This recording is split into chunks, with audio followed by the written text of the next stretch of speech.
Hello everyone. ఉల్లి చేసే మేలు తల్లి కూడా చేయదు అనే సామెత మీరు వినే ఉంటారు. అత్యధిక ఔషధ విలువలు కలిగిన అత్యధిక విలువైన మూలిక ఉల్లిపాయలు. మరి ఇటువంటి ఉల్లిపాయలతో ఉల్లి చట్నీ ఎలా తయారు చేసుకోవాలో తెలుసుకుందామా? ఈ చట్నీ ఇడ్లీ, దోశ, అన్నం దేనిలోకైనా సూపర్గా ఉంటుంది.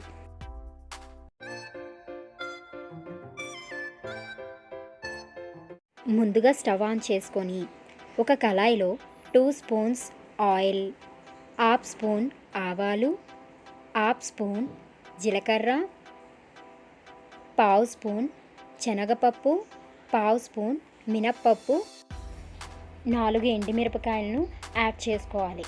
ఎండుమిరపకాయలు అనేవి మీ కారానికి తగినట్టుగా యాడ్ చేసుకోవాలి. ఇప్పుడు ముక్కలుగా కట్ చేసిన ఉల్లిపాయలను యాడ్ చేసుకోవాలి.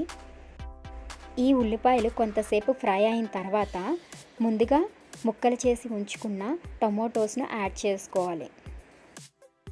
ఉల్లిపాయలు, టమాటోస్ బాగా పచ్చివాసన పోయేంత వరకు ఫ్రై చేసుకోవాలి. అందులోనే తగినంత ఉప్పుని యాడ్ చేసుకొని 2 నుంచి 3 వెల్లుల్లి రెబ్బలను యాడ్ చేసుకోవాలి. ఇవి కొంతసేపు ఫ్రై అయి గోల్డెన్ కలర్లో మారిన తర్వాత స్టవ్ ఆఫ్ చేసుకొని చల్లారిన తర్వాత మిక్సీ జార్లో వేసుకోవాలి. ఉల్లి చట్నీ టేస్ట్ మరింత పెంచేందుకు ఇందులోనే చింతపండును యాడ్ చేసుకుందాం.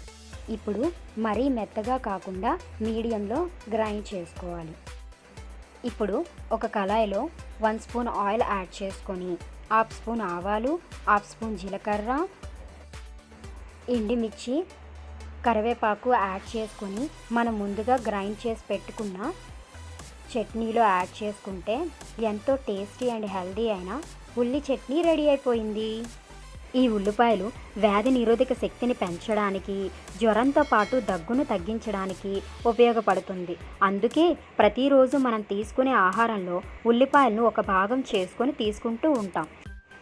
అంతేకాకుండా పచ్చి ఉల్లిపాయలను తీసుకోవడం వల్ల అనేక ఆరోగ్య ప్రయోజనాలు ఉన్నాయి. ఇది ఇవాల్టి video. If you like my video, please subscribe. Thanks for watching.